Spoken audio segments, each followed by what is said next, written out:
કવિઓ મહાજન દ્વારા નવનિયુક્ત રાજ્યમંત્રી તારાચંદભાઈ છેડાનો અભિવાદન સમારોહ યોજાયો હતો।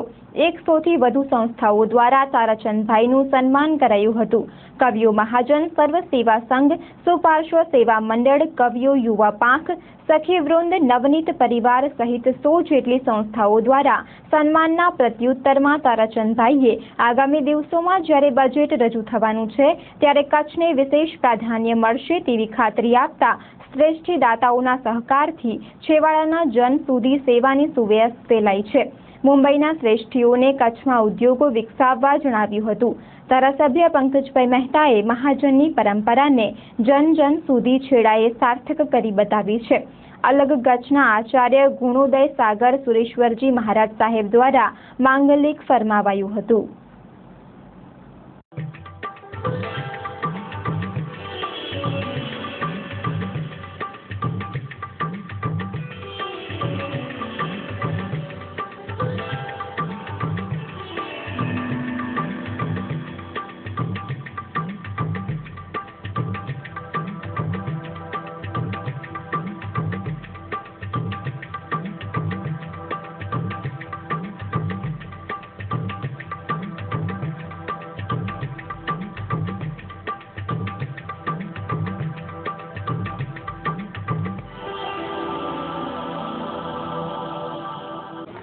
તમે સૌએ જે મને માર્ગ બતાવ્યો અને ભગવાન મહાવીરે જે કહ્યું, મહાત્મા ગાંધીજીએ જે કહ્યું અને પંડિત દીનદયાળ ઉપાધ્યાયે જે લખ્યું, એકાત્મતા માનવવાદની જે વાત લખી, અંત્યોદય એટલે સમાજના છેલ્લામાં છેલ્લા માનવી સુધી અટલજીએ કહ્યું કે અંધેરા એવા દીપ જલાના અને છેલ્લામાં છેલ્લા માનવી સુધી સેવા કરવાનો જે મને મોકો મળ્યો અને એ મોકો મને ત્યારે મળ્યો કે આ દાતાઓ અને આપ સૌ મારા ઉપર મન મૂકીને વર્ત્યા।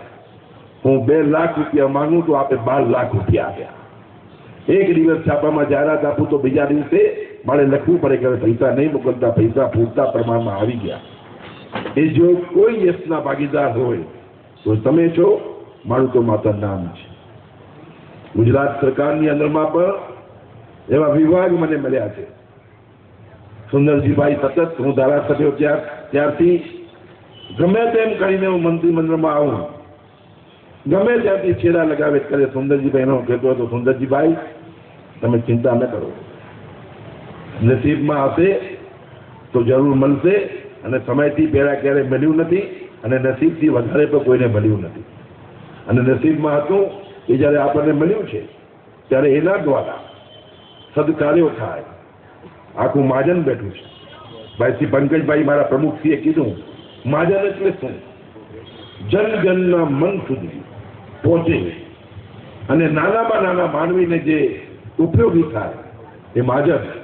આજે આ જ સંકુલની અંદરમાં આપણે એવા કાર્યો કરી રહ્યા છીએ કે સમાજની સિવાયની કોઈ પણ દીકરીના લગ્નનો પ્રસંગ હોય, એના માવિત્રના લગ્ન ન કરી શકે એમ હોય તેવા સંજોગોની અંદરમાં અમરતંસના સહયોગથી આપણે 500 રૂપિયા ફક્ત દીકરી પાસેથી, એના દીકરીના માવતર પાસેથી લઈએ, અહીં વારી આપીએ, મંડપ આપીએ, લાઇટ આપીએ, ડેકોરેશન આપીએ અને એ દીકરીના લગ્ન આપણી દીકરીના લગ્ન થાય એવા લગ્ન આપણે કરી આપીએ। બજેટનું સત્ર જાહેર થઈ ગયું છે એટલે મારે કોઈ જાહેરાત મારાથી થઈ શકે એમ નથી, પણ એટલું તમને જરૂર કહું છું કે આ બજેટની અંદરમાં अच्छे दिन कच्छ के लिए आने वाले हैं